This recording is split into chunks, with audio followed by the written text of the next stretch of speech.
Like many people in this generation, we're getting to the phase of our life where we are beginning to resign on fixing Nigeria. We've witnessed life without the mobile phones and the internet. And in a matter of years, we had mobile phones and the internet at insane speed. In the year of the mobile phone, between 2003 and 2004, Nigeria saw economic growth in double digits. We've not seen anything like it since then. So we may have gotten the illusion that change is possible. After all, we saw change happen and we lived it. We may have believed that we could fix this nation if we tried, but with every passing day, every policy, every change in government, every single step forward and two backward, our hope is dented. Now, President Bola Tinubu promised renewed hope after we went down the change road of former President Muhammadu Buhari, and Nigerian lives arguably never remained the same. People say, people would argue that Nigerian lives became worse even. Now, we've seen how inflation has risen. Kidnappings here and there, banditry and the likes. Now, what about the judiciary and the prosecution of government officials found culpable? Well, your guess is as good as mine. The question, however, remains, if we were to fix Nigeria, where should we start? Joining us to further this conversation is Honorable Ikenna Azomchine, the member of the Labour Party and a former governorship aspirant in Anambra State. Good morning and thanks for joining us. Good morning to you, gentleman and the lady. I'm here from Brussels, a very cold Belgium city. Good morning. I'm pleased to be with you. Thanks for joining us. I wish we could trade places this morning, but we'll see. Well, I'll soon join you anyway. I'm just here to cool off after the whole election stuff and to try to look again where did we get it wrong, what happened. Yeah. So we're basically resting at this moment. Yeah, so let's get into it. I mean, elections are over. The courts have ruled. It's now time for Nigerians to basically, go on with the next 4 years. From what you see and from what you observe, does it, seem like we might be moving in the right direction? Or would you just tell Nigerians to accept whatever they see in the next 4 years and hope that the next elections, might be better? Oh, well, moving in the right direction. Well, let me say something here. I'm proud of we Nigerians, being that if you look at Rwanda, for example, what happened, the political situation, the killings and all whatnot, Nigerians have shown that they love one another. You don't know my background, but I can tell you that the last election, after the visit of the Labour Party, Peter Obi, to Brussels, I was convinced that, he had what it takes to lead Nigeria, and I followed suit. I had gone throughout the north to campaign, to investigate, and to know really what do Nigerians really want to change. And what I realized is unbelievable. What I can tell you is that we Nigerians, we need a total change in the way we reason, the way we think. First of all, Nigerian youths must wake up. We must forget about our religion and tribe. This is number one tool that they use to control all of us. To take the bad politicians, they use the tribe and religion game to rule us. Number one, what do we do now after the obedient network? My advice to Nigerian youth is to, first of all, do not go to that stadium if you know this leader is not going to be good for you. We are going to diminish INEC. We are going to diminish Supreme Court. We will diminish what that name structure in the party slogan. When you know, for example, election is coming up in Anambra next year, and party XYZ is fielding a bad candidate, the youths will decide, will make sure we educate them enough that you don't even go to that stadium and stand there to give him any credence. Because if you don't gather yourselves in that stadium, they cannot be declared winners. They will already know that they are losing. Take for example,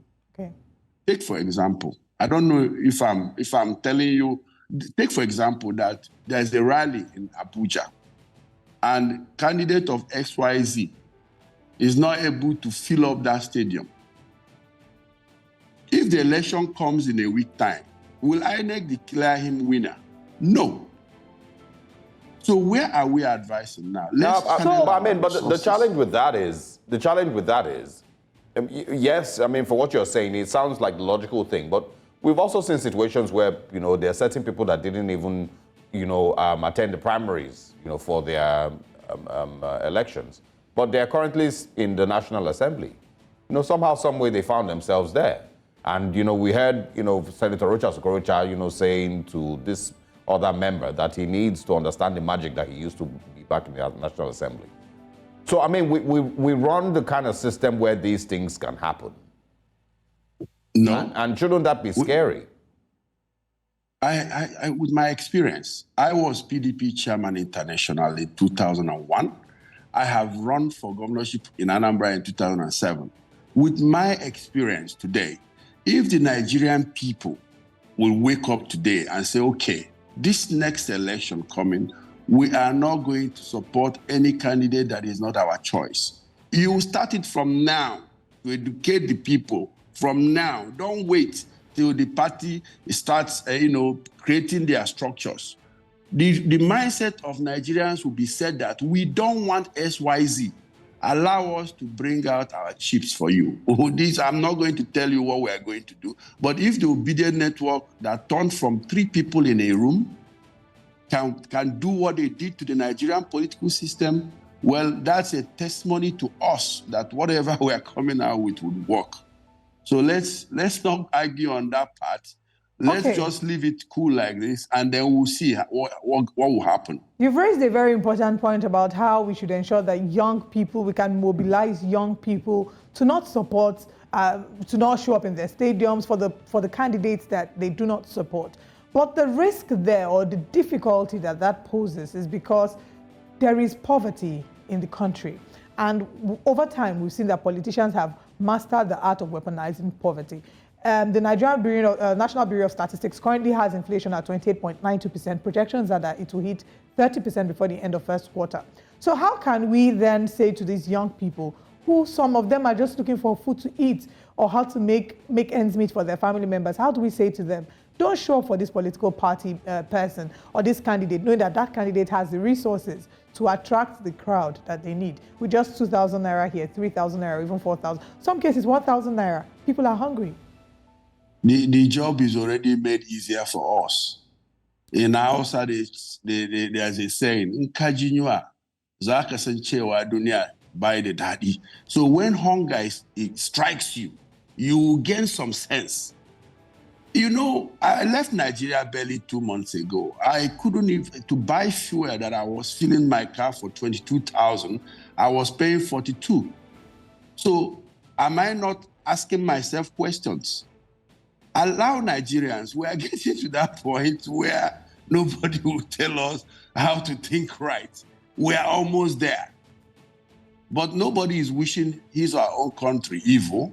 Because I'm a true Nigerian, I pray that the politicians will see the handwriting where it's going. Nobody will tell you now that when you're done from your work, that you're not going to spend whatever amount to get to your home.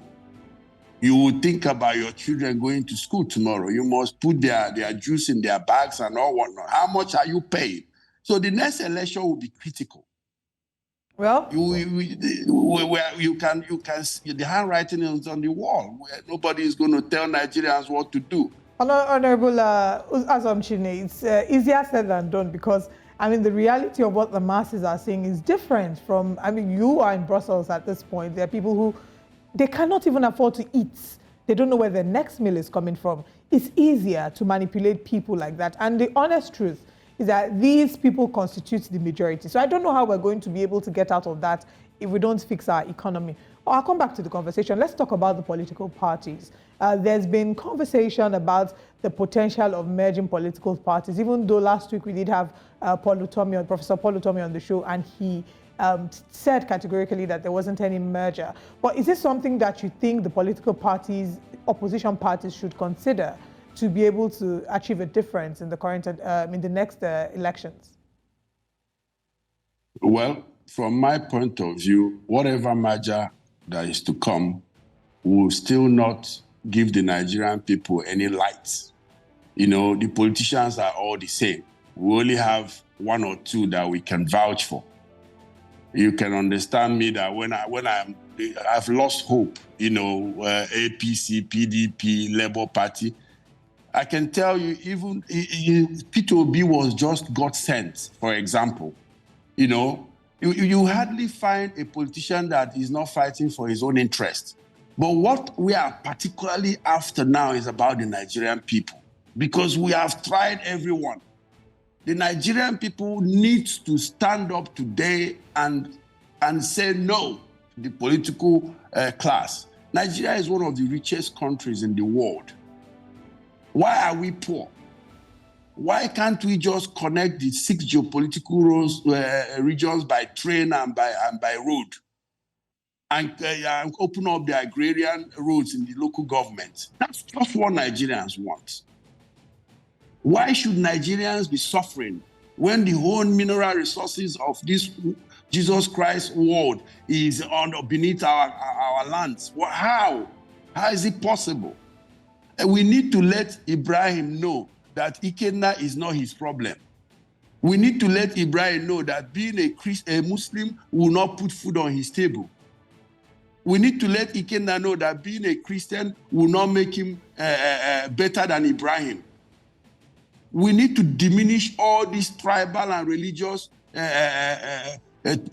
sentiments that they have used in so many years to collectively, you know, put us in darkness. Well, this educating Nigerians should be our priority. We should allow the politicians. They will always find ways to divide us and achieve their aims. Well, Honorable Azomchine, I mean, what you're saying is right? But the thing is, we've had similar conversations like this, at least for the last 2 decades. We've had conversations about, you know, how we need to end tribalism, how people need to stop, playing into the tricks and the gimmicks of politicians and whatnot. It doesn't seem to be working. It worked. No, this is what I mean. It worked. Can I tell you why it worked? Can I tell you why it worked? Yeah, go ahead. I was in Nigeria during the presidential election. I traveled from Jos to Sokoto to Jigawa at night. We put our lives on the line, campaigning for the obedient movement, which I believed in. Nigerian people voted massively. And I don't want to go that route. We know what happened. I am not one of those people that will come and tell you, oh, this, that. I am telling you as it went. Today, power is in the hands of Ahmed Bola Tinubu. We respect that, but we must insist that the right things be done. Even abroad here, the Nigerian unions have been compromised. You cannot, even voting the right people into NIDO and all these associations. They've all been tampered with. But we, the grassroots, we, the Nigerian people that know what to do, we must do the right thing. We must educate our people. That the man from Sokoto and the man from Anambra is the same. I was born in the north. I went to primary school in the north. I went to Federal Government College, Sokoto. I was in school with the grandson of Ahmadu Bello. I never knew who he was because that wasn't the education then. But today, we have been divided. I went to school with the Dasukis. We never knew who was the Dasuki or who was the son of a junior officer in the army while we were in a Federal Government College. Today, your son and the son of the governor will not meet. Why? Yeah. Ahmed Daku, who was the governor, we had the daughter in my junior. I could even flog her for coming late to class as a cadet. Your current chief of army staff was the commander of my cadets as a junior. We all met. So what was going on today? Why don't we go back to those days? All right. It's achievable. Yeah. I have lived in the days where I paid 80 naira for school fees, and I got a loaf of bread in the morning. I queued up at the dining hall where the chief of army staff today was the dining hall captain, and I got a pack of milk and eggs as for my meal. What's going on? We need to wake up. We need to wake up, Nigerian people. We need to say no. We need to sit down and block the roads and cry. What I'm telling to Nigerians in diaspora, let's go home. Let's carry our children. Please save money next year, 2 years to come. We all go home and sit down and insist that the Nigerian people be saved from this nonsense. So we have all the wealth. We have all the wealth. We know we have all the wealth. We've lived here long enough to know that Nigeria is the richest African nation. All we are not getting right is the political class. Well, we'll see how things. We all we'll stop wasting our time and speaking English. Yeah, we'll see how things turn out. Professors and doctors and all these criminals. We need practical people to come on board. Education has not helped us.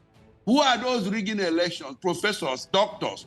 Now we need motopath touts that will flog you when you steal. Let them come on board so that we will sanitize the system. Well, maybe we don't need that, but I want to also get your thoughts on the obedient movement. You've spoken about it a few times. Persons like Professor Wole Soyinka and a few others have spoken maybe not so positively about the movement and about the people online who, of course, engineered that movement. So I want your thoughts, on those who describe the obedient movement and those clamoring for a new Nigeria online. Those who describe them in negative connotations. That's one. And then also, do you think that the movement will survive the next 4 years?